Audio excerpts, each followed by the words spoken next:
Spanish লা লিগায় শিরোপার অন্যতম দাবিদার রিয়াল মাদ্রিদ ও অ্যাটলেটিকো মাদ্রিদ এবারের মৌসুমে প্রথমবারের মতো মুখোমুখি একই শহরের দুটি ক্লাব।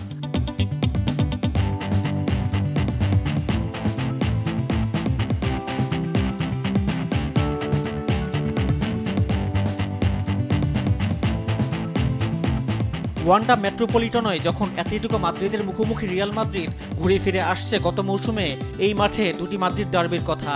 গেল মৌসুমে সব প্রতিযোগিতা মিলিয়ে রিয়াল যে দুটি ম্যাচ হেরেছিল সেটা এই স্টেডিয়ামেই। সেই ক্ষতে এবার প্রলেপ দেওয়ার সুযোগ তাদের সামনে।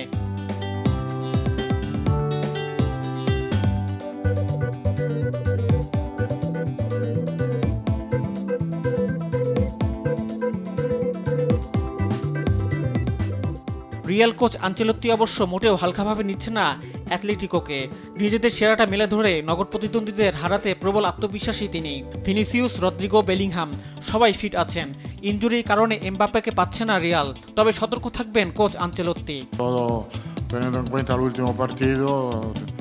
আমি মনে করি আতলেতিকো অনেক উন্নতি করেছে, তারা ভালো মানের খেলোয়াড়দের সঙ্গে চুক্তি করছে। আমার মনে হয় তারা আমাদের ও বার্সেলোনার সঙ্গে এই লিগের শেষ পর্যন্ত লড়াই করবে। রিয়ালের মাঝমাঠ বেশ শক্তিশালী। এমবাপ্পেকে না থাকলেও কোচ হিসেবে আনচেলত্তির কৌশলকে সম্মান জানাতে হবে। অবশ্যই আমরাও বেশ সতর্ক থাকব। আশা করি ভালো একটা ম্যাচ হবে।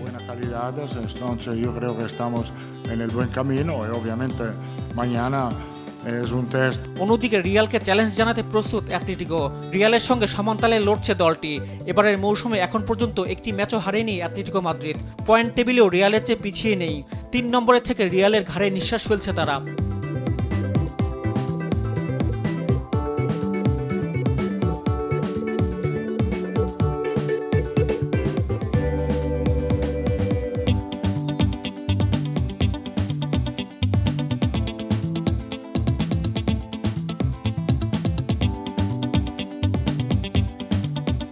সিমিওনের জন্য স্বস্তির খবর, দলে কোনো ইনজুরি সমস্যা নেই।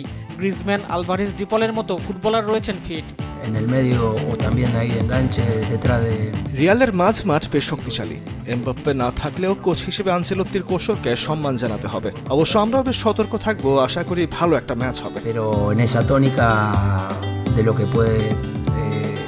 অ্যাটলেটিকোর মাঠে বাংলাদেশ সময় রাত 1টায় শুরু হবে মাদ্রিদ ডার্বি।